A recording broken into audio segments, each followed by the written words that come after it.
When asking someone from Oregon about Rajneeshpuram, they will usually either answer with confusion or discomfort. Many of them will recall watching the situation deteriorate on the news while remarking about how weird or surreal it was, but the details are often lost, with only a few surviving in memory, such as its Indian guru leader and a woman named Sheila. A cursory glance reveals that the group was responsible for the second largest bioterrorist attack in American history, only eclipsed by the infamous smallpox blankets, and yet, to many, their name remains unknown or obscure. So what was Rajneeshpuram, and how did it gain its reputation?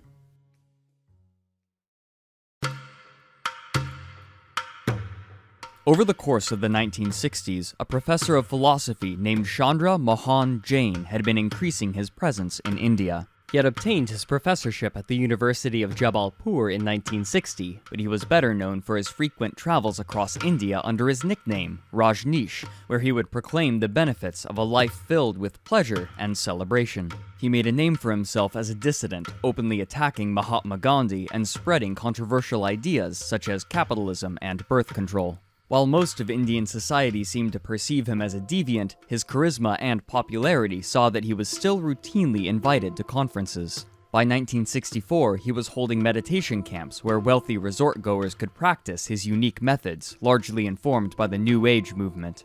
Eventually, in 1966, he was asked by his college to step down, but by this point he was making so much money from his meditation camps and his speeches that this was of little consequence to him.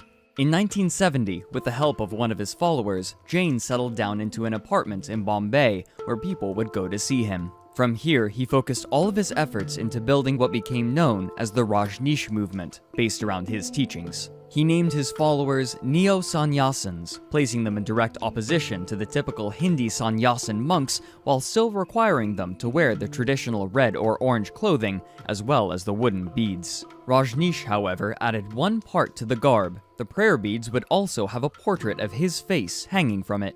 He would give his followers new names. The men would be given the prefix Swami, the women Ma. Rather than displaying asceticism, his followers would be taught to revel and indulge, with sex being observed as something holy and divine. Soon after, in 1972, he would give himself a new name, Bhagwan Sri Rajneesh, Bhagwan meaning Blessed One, Lord, or God, which marked him as a guru. He developed a new method of meditation, which he named dynamic meditation, which involved a great deal of rhythmic movement, screaming, and hyperventilation, followed by a complete stillness. Meanwhile, in America, a strong anti-establishment movement had been growing. New psychologists and spiritual enthusiasts were looking for understandings of consciousness and the mind that existed outside of an intellectualist paradigm. They would often travel to India to speak with gurus, and among them, the Rajneesh movement stood out. Rajneesh demanded no precise learning, and he spoke fluent English, making his teachings easy to adopt, and so many of these psychologists and interested bodies became adherents to his new religious movement. After receiving training from Rajneesh, these people would be sent back to America to turn their psychiatric practices into franchised meditation centers, with much of the money raised from them sent back to Rajneesh. Due to a connection, a considerable portion of the people who went to see him were psychologists from California, where a large demographic were wealthy and had embraced New Age philosophies and ideas. The dynamic meditation proved particularly popular among this crowd, and a significant population of neo-sannyasins in the state grew. In 1974, Rajneesh moved from his Bombay apartment to 6 acres in a particularly wealthy district in Pune, a city in West India, where he established his first ashram, or monastery. At this point, he claimed that his health had decayed, but he still spoke twice a day to those people who would come. By the end of the 1970s, there were allegedly 600 permanent residents, with around 1,000 more in illegally erected huts. To manage the Rajneesh movement, multiple puppet companies were created, as well as numerous Swiss bank accounts. Interviews with visitors to the ashram tell of a chaotic feeling, with the horrific shouting of the dynamic meditation and confused Westerners in an emotionally vulnerable state. During dynamic meditation, participants were encouraged to act out their inner emotion, which often manifested as fighting. Bones were occasionally broken in altercations, and sexual violence was not unheard of. Venereal disease was also a concern due to the amount of casual sex being practiced on the property. By the end of the decade, the reputation of the ashram was decaying. Thousands of predominantly white Westerners had flocked to the city of Pune, seeking the guidance of Rajneesh. At this point, they outnumbered the Indians there by over 10 times, and they would often cause trouble. Staying at the ashram was expensive, and many took to smuggling drugs and selling them on Pune's streets to afford it. Others with more fragile psyches would end up in medical wards after attending classes and group sessions. These problems put a strain on the city, but the ashram hadn't been paying taxes since it had filed as a religious and educational facility. In light of these problems, and the ashram's growing value, the city revoked the ashram's claims of tax exemption and sued for back taxes equivalent to millions in American dollars, as well as forcing it to tear down the huts. Facing a new Indian regime unfavorable to him and the prospect of so much debt, Rajneesh would have to take drastic action.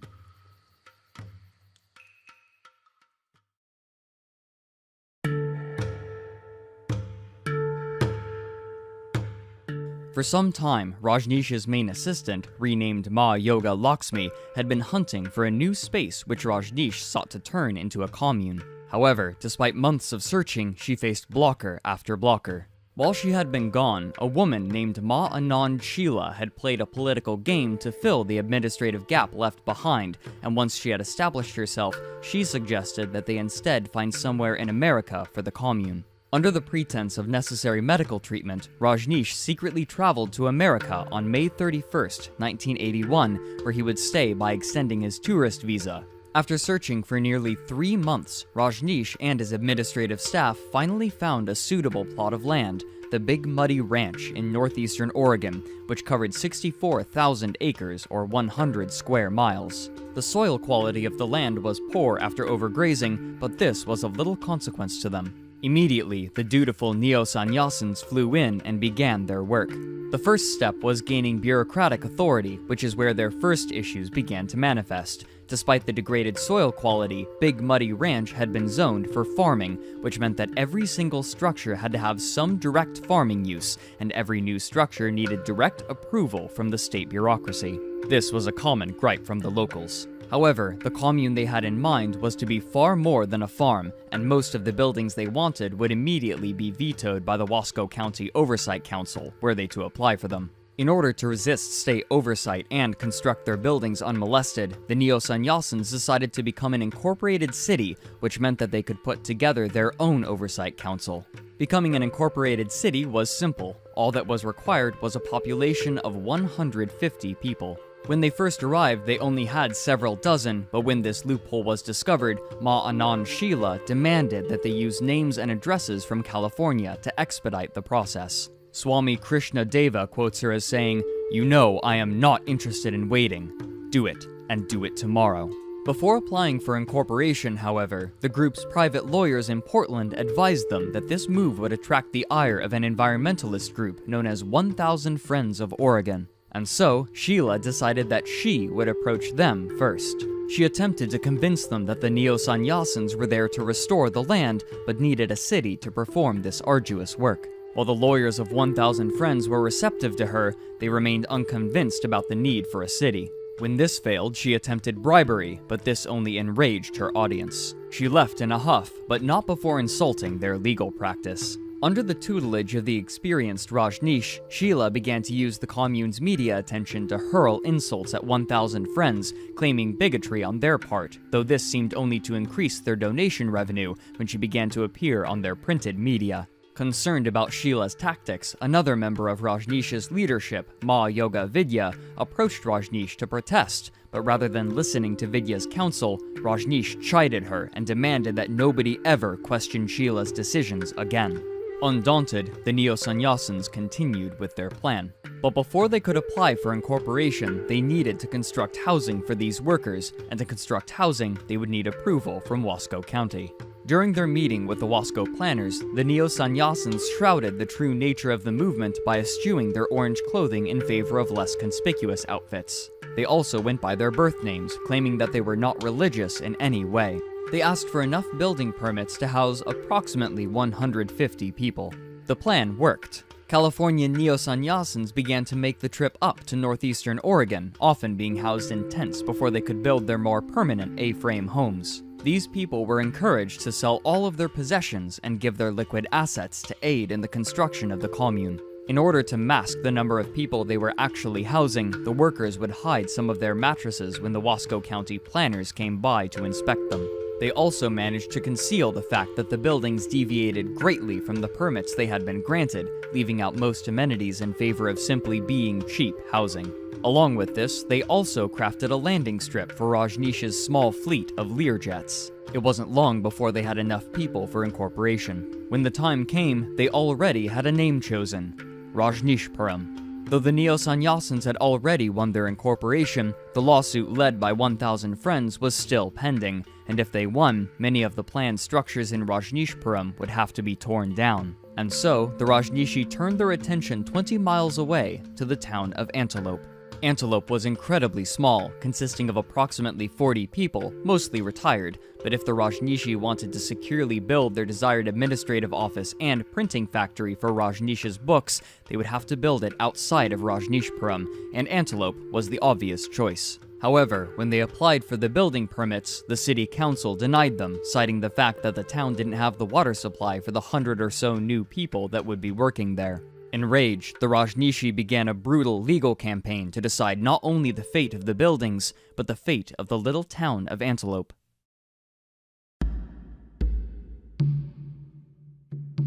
Immediately after the denial for the permits, the Rajneeshi began a slew of lawsuits against Antelope. In order to shut down the aggression, the town made the tactical decision to hold a special election on April 15, 1982. The goal was to disincorporate the city, denying any further building. However, the Rajneeshi took advantage of the lax voting laws by having members stay overnight on the property they had bought, technically allowing them to vote. In the end, there were 42 votes for disincorporation, 55 against. The Rajneeshi had the legal right to build. However, this gained them a remarkable amount of bad press, as well as ill will from the Antelope community, which had, up to this point, been relatively welcoming. Sheila quickly shifted much of the focus of her insult-laced rhetoric against the town of Antelope. Over the course of 1982, Sheila also took control of management of the Rajneesh brand, and here, changes were to be radical. Up to this point, the money gathered from the franchised meditation and teaching centers had been considerable, but with the advent of Rajneeshpuram, she and her underlings demanded that the model of all franchises be changed. This included standardized logos, standardized food at restaurants, and standardized lessons, but the most drastic was that all small practices were to close immediately. They claimed that there were 575 around the world, but the Rajneesh movement had a history of exaggerating numbers. Instead of practice centers, they were to pour their funds into creating new communes, as well as sending the money directly to Rajneeshpuram, which was to be the new center for the Rajneesh movement. Unsurprisingly, most of the people running the meditation centers were unhappy about this order, as they were unwilling to give up their lives and their lucrative businesses, but the full damage of this order wouldn't be apparent for some time. Rajneeshpuram was also under pressure from another, much more unexpected source: Rajneesh himself. In India, he had developed a taste for fine goods and conspicuous consumption, which ran contrary to the minimalist lifestyle he espoused in Rajneeshpuram.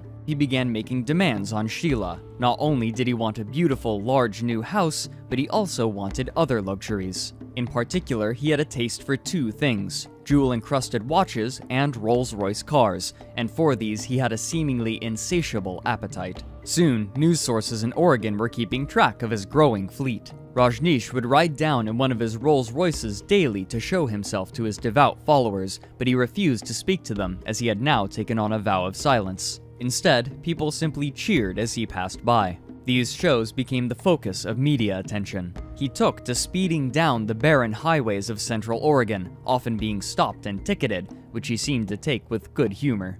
Meanwhile, the situation in Antelope was degrading. In November of 1982, the Rajneeshi were able to entirely clear out the native Antelope residents from the city council and fill it with people from the commune. To intimidate the residents, Rajneeshi would openly write down people's license plates and photograph them, as well as jeering at them in the streets. Sheila denounced the town in the Oregonian, stating that, quote, "Oregon can hardly prosper if it is to be filled with stagnant, dilapidated little towns like Antelope, a place where unproductive, indolent old people go to mark time until they die."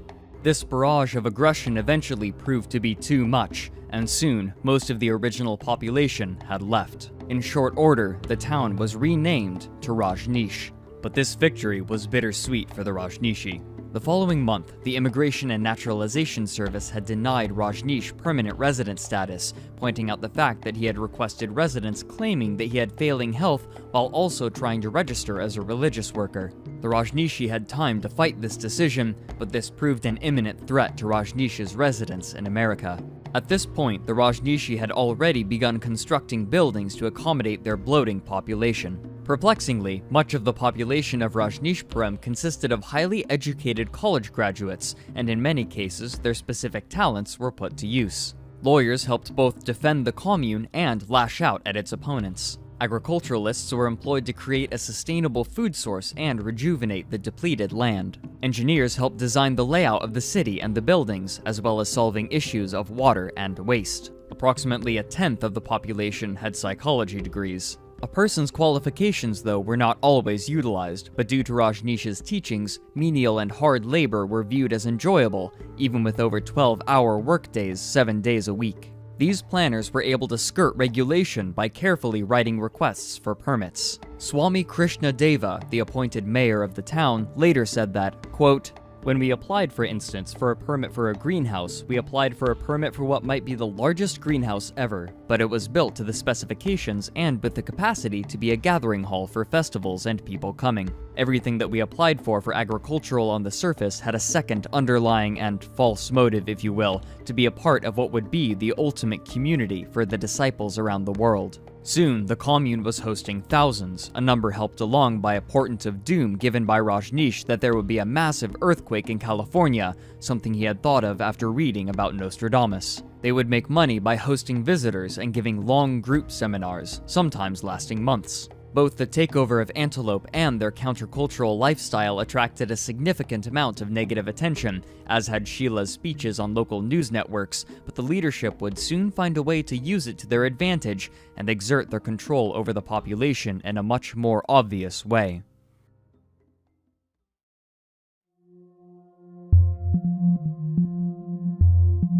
Towards the end of 1982, Rajneeshpuram had begun putting together their own police force, which they dubbed the Peace Force, by sending some members to a police academy for training. Each of these trainees had graduated with high marks. Returning to the commune, they donned pink clothing and carried police pistols on their person. This was allegedly in response to threats of violence being made on the Rajneeshi, but surprisingly, it was not the commune itself that came under attack. On July 29, 1983, a man named Stephen Paul Pastor launched a bombing attack on Hotel Rajneesh in Portland, which also included the Rajneesh-owned Zorba the Buddha nightclub. However, while planting the explosives during the night, one of them prematurely detonated, severely injuring him. It was soon discovered that he was part of an extremist Islamic cult, but even so, it was used as propaganda by the leadership of Rajneeshpuram to show the Rajneeshi that outsiders were aggressive and hostile. Security checkpoints became standard procedure for visitors, as did police dogs and body searches. Is anyone in mortal danger out here at the commune? Well, considering the number of threats that we receive over the phone and in the mail and in person every day, yes, I would say we are. Stricter dress codes were instituted as well. All of this was occurring while the population was growing. Many American members of the commune were instructed to marry foreigners to allow them permanent residence within the United States borders. The city portion of Rajneeshpuram was growing as well, including restaurants, boutiques, and a hotel for the visitors, who paid heavily for the opportunity to study at the new center for the Rajneesh movement. It was part of an effort to help make Rajneeshpuram a net positive financial venture, but by this point the financial situation of the commune and the Rajneesh movement had begun to deteriorate. Sheila's organizational restructuring had drastically reduced both the income and the influx of new neo-sannyasins into the movement. While most of their bookkeeping remains private, financial gifts had dropped by approximately 75% in the 2 years since Rajneesh had arrived in Oregon, and now that many of the remaining neo-sannyasins had moved to the communes due to Rajneesh's portents of doom, the influx of new followers had diminished considerably, even as the communes were growing. The meditation centers had offered an easy introduction to Rajneesh's methods, but now, interested parties would have to make their way to one of the communes to receive his teachings, greatly increasing the barrier to entry. The gold they had been smuggling from India was nowhere near enough to make up for this. What's more, the takeover of Antelope had earned Rajneeshpuram political enemies. Now, not only was the case from 1,000 Friends proceeding well, but a new issue had arisen. In July of 1983, the Oregon Land Conservation and Development Commission made a new rule that cities could no longer be incorporated without their direct approval. This rule was retroactive to just before the neo-sannyasins had sought to create their city, a move clearly targeting Rajneeshpuram and threatening to force its denizens to demolish nearly everything that they had created on the ranch land. Regular inspections were being performed, and permits had nearly been frozen. Paranoia had come to characterize the leadership of Rajneeshpuram, with an armed security force following Rajneesh whenever he left his home. As concerns grew, Sheila's leadership council attempted to strengthen the cohesiveness of the group by altering the Rajneeshis' practices. They began to emulate the rituals of other religions, including kneeling in the direction of Rajneesh's villa and chanting words in Sanskrit. Those who objected would be ordered to either change their opinions or leave, but leaving often wasn't a viable option due to the fact that many people had sold all of their possessions before going to live in the commune. The teachings of Rajneesh had attracted a docile populace, but even so, Sheila demanded a show of force to keep them in line and working their long hours. In spring of 1984, members of the commune traveled and gathered a collection of assault rifles, carbines, and pistols, though they had been stopped by federal authorities when attempting to procure fully automatic weapons. A new team of 150 people was trained to utilize both the weapons and the squadron of scout helicopters they had acquired. This sort of control, however, extended farther than many Rajneeshi knew, and the leadership's methods routinely invaded people's bodily autonomy. In multiple cases, when people expressed a desire to leave the commune, Sheila would have them tranquilized and sedated for a range of time lasting between a few days and 2 weeks until they agreed to stay. These people would then be forced to sneak out secretly at a later date. Another woman by the name of Samya attempted to send a letter to Rajneesh to complain about Sheila, but this letter was intercepted by her. Infuriated, Sheila ordered Samya's uterus removed. Other problematic people were falsely told that they had contracted AIDS and were quarantined away from the rest of the population, kept sick by one of the leaders who had training as a nurse, Ma Anand Puja, a close friend to Sheila. Those people who grew ill were not allowed to see medical specialists outside of the commune, and they were forced either to work through their illnesses or leave. However, Sheila's leadership position was being challenged by an unexpected source. Seeking more funds, a small group known as the Hollywood people were allowed to join the commune in early 1984, but not required to work the same way that the others were. Instead, they had their own housing, separate from the others, adorned with their own luxurious amenities, keeping away from the others in the commune. In return, they showered Rajneesh with even more Rolls Royces and fine watches. Sheila, however, had grown wary. She opened a broad campaign of wiretapping, overseen by her most trusted subordinates, specifically bugging the houses of the Hollywood people, the hotels, the payphones, and Rajneesh's house. This paranoia was fueled in part by the combination of stimulants and sedatives given to her by Ma Anand Puja, which were needed to continue her long days and frantic work. Rajneesh himself was on his own regime of powerful depressants, especially Valium, in order to help him sleep. With the minds of the two most powerful people in Rajneeshpuram addled by psychoactive drugs, the condition of the commune began to degrade even further, and their tactics grew even more wild.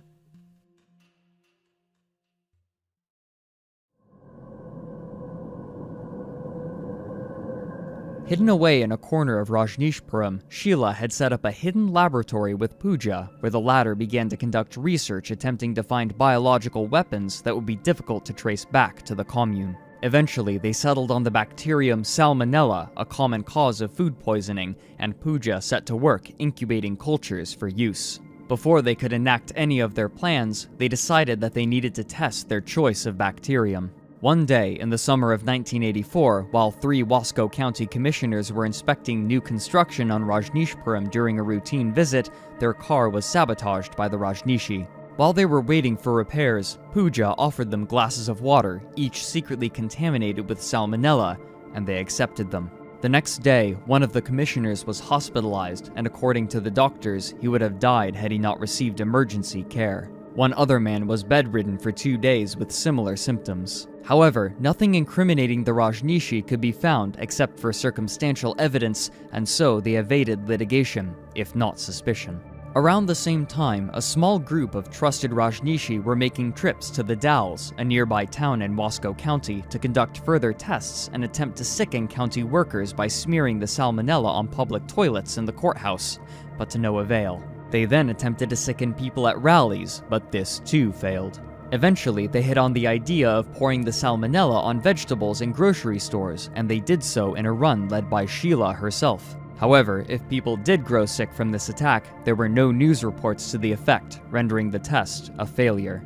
Time was running out for Sheila. Rajneesh was growing impatient, and he demanded that Sheila sweep away those legislators who were attempting to prevent the creation of his commune, and so she began to grow desperate. The election for Wasco County was coming in early November of 1984, and so she set up a threefold plan to take over the role of commissioner. The plan was similar to how they had overtaken Antelope, but on a much larger scale.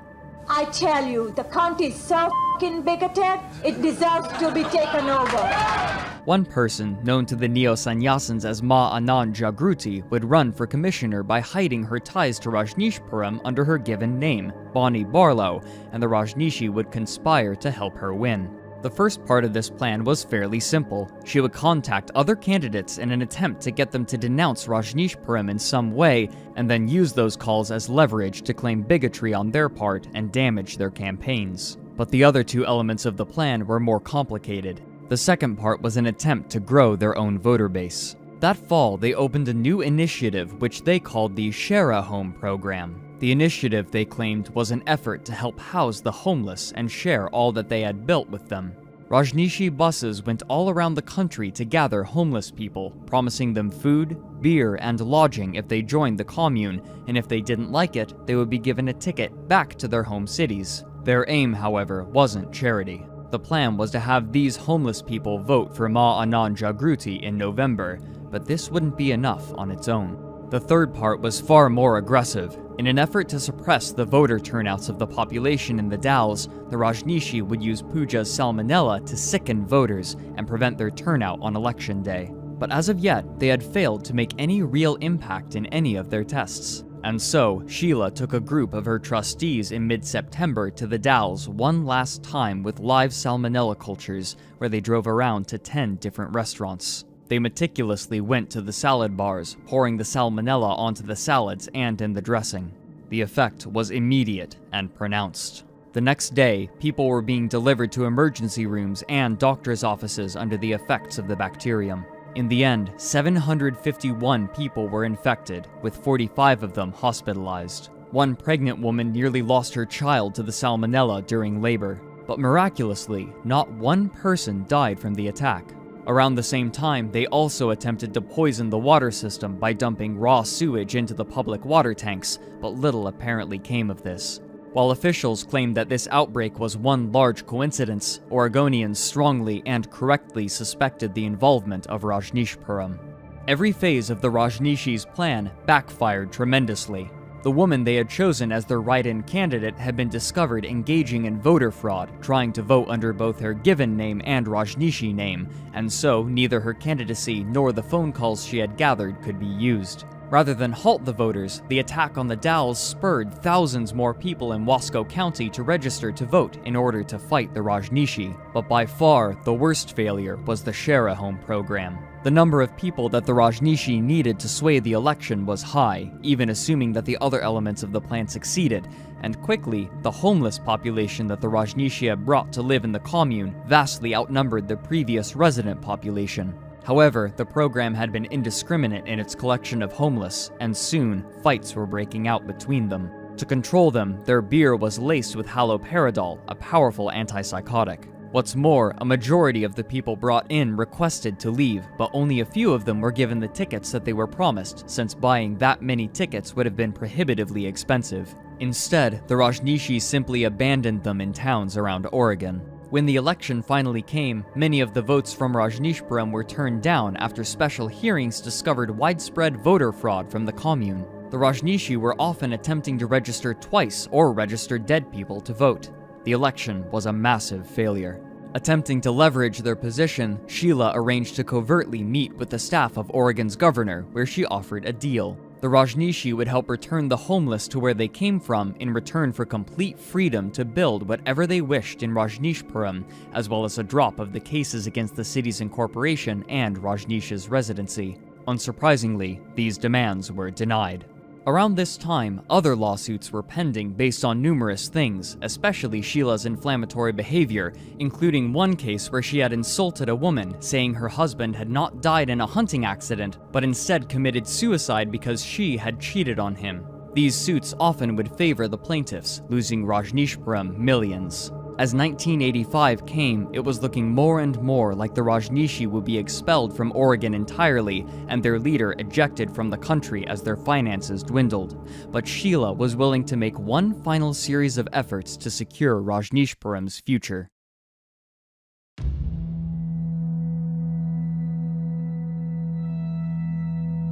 Her first plan was to burn down the offices of Dan Duro, the Wasco County planner. They created makeshift torches by soaking cardboard in lighter fluid and using candles as fuses, but these devices mostly failed and not much was actually destroyed, only taking the offices approximately 2 weeks to repair. Later, at a trial about Rajneeshpuram's improper electrical wiring for a festival, she had the drinking water poisoned with high amounts of haloperidol. Despite the crippling symptoms displayed by those who drank it, this move also failed, and the commune lost the case. In Australia, Sheila earned partial ownership of a company, but when she was accused of drugging shareholders to acquire it, the stock tanked.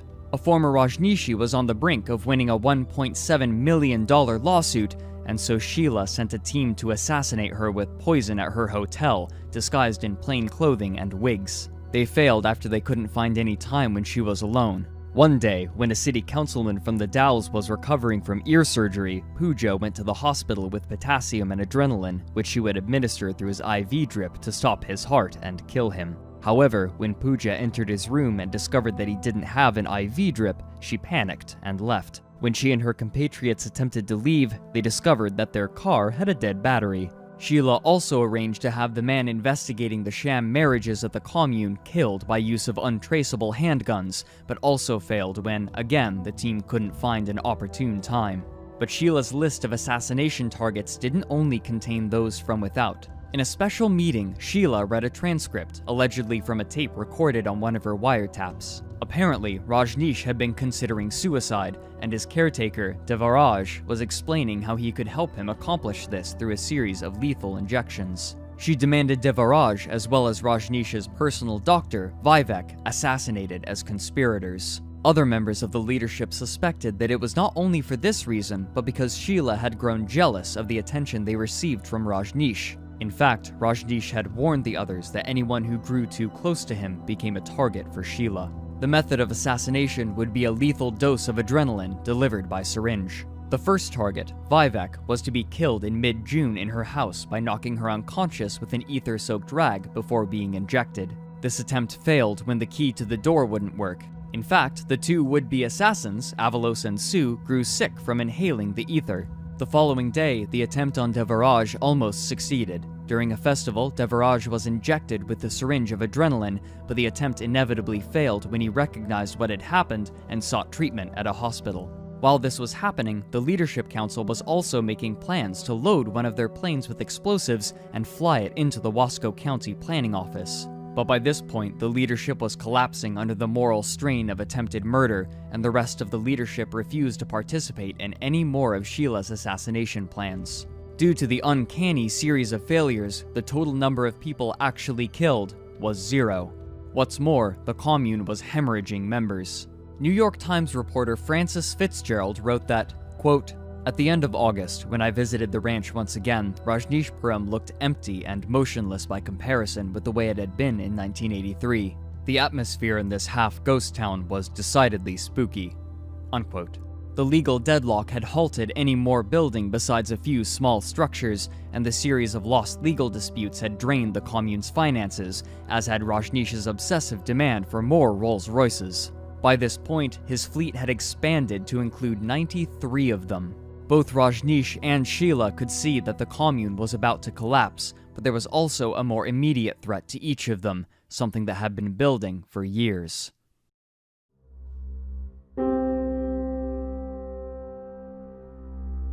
In mid-September, anticipating trouble, Sheila booked a flight to Europe with a small cadre of her leadership council. Rajneesh spoke publicly, denouncing Sheila's actions as fascist and lifting many of the restrictive policies that she had enacted in Rajneeshpuram, while claiming that she had run off with much of his money. She has no dignity. All dignity that she thinks she has was given by me.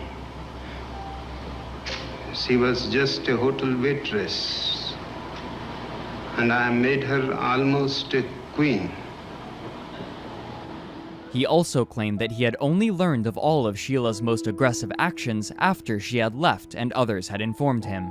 This last claim, however, was unlikely after it was learned that Rajneesh had ousted his previous leadership council and replaced them with the Hollywood group, who were more willing to give him what he wanted. It didn't take long to learn why Sheila had fled so quickly, however. On October 23, 1985, a grand jury decided to indict Rajneesh and Sheila, as well as some of the leadership council, with evidence of evading immigration laws. This case had been building for some time, and the Rajneeshi legal team had been monitoring it, but there was little they could do to halt it. In fact, much of the leadership had agreed to testify in return for lighter sentences. However, before the indictment could be delivered, it was leaked to Rajneesh, who immediately chartered 2 of his Learjets out of Rajneeshpuram with an eventual destination in Bermuda. With him, he took a gun, 6 of his disciples, and a box with dozens of bejeweled wristbands and watches. He would have to make a few stops, and he was unaware that he was being monitored by the federal government in case he attempted to flee. He was caught in Charlotte, North Carolina, and jailed. Only a day later, Sheila was discovered in Germany and extradited to America. As the leadership spoke, the truth of the commune and their actions became more apparent, and the membership of Rajneeshpuram rapidly dwindled. With even more lawsuits opening as the Salmonella attack on the Dalles came to light, the ranch's insurance company foreclosed on the property. Sheila was swiftly given 20 years in prison, but she was let out on parole after only 2 years for good behavior. Sometime after her release, she remarried to another neo-sannyasin and moved to Switzerland, where she bought 2 nursing homes. Rajneesh himself was deported back to India, where he renamed himself Osho in an attempt to distance himself from the commune, but he died only 5 years later. Today, the site that was once Rajneeshpuram is now a Christian youth camp. The Rajneesh movement now generally attempts to tie itself to the rechristened Osho, with meditation centers slowly gaining popularity again, while the ashram in Pune continues to attract followers. Rajneeshpuram now serves as a lesson in how much a group of people with a common ideal can attain, but it also serves as a warning about how idealism can be manipulated by the will of just a few people.